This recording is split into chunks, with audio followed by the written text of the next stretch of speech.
श्री स्वामी समर्थ, श्री स्वामी समर्थ, श्री स्वामी समर्थ, श्री स्वामी समर्थ, श्री स्वामी समर्थ, श्री स्वामी समर्थ, श्री स्वामी समर्थ, श्री स्वामी समर्थ, श्री स्वामी समर्थ।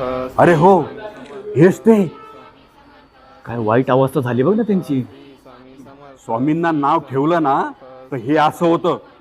पण तुम्ही आता स्वामींबद्दल जे काही विधान केलेत त्याबद्दल तुम्हाला स्वामींची भीती नाही वाटली का? कोण स्वामी?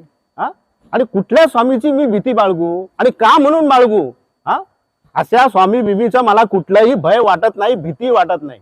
मला सांगा ना, अहो कुठला तरी स्वामी दररोज संध्याकाळी टीव्हीवर येतो, काय ते छोटे छोटे कपडे परिधान करून गावभर फिरत असतो।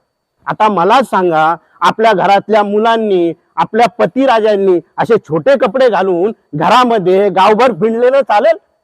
काहीतरी थोटा नाही? काय संस्कार घ्यायचे असल्या लोकांकडून आपण? स्वामींची कृपा झाली की स्वामी प्रत्येक संकटातून वाचवतो। मला त्यांना म्हणायचं, एक काम करा, स्वतःचे हातपाय बांधा आणि स्वतःला दरीत ढकलून द्या, मग बघा तुमचा स्वामी वाचवतो का ते। काहीतरीच उगाच आपलं।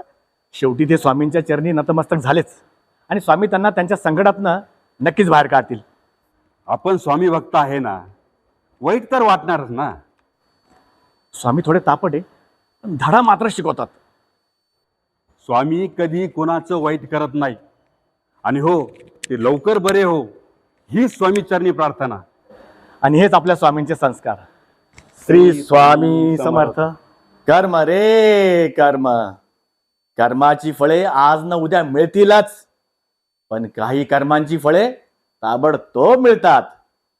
चुकला तर शिक्षा ही होणारच।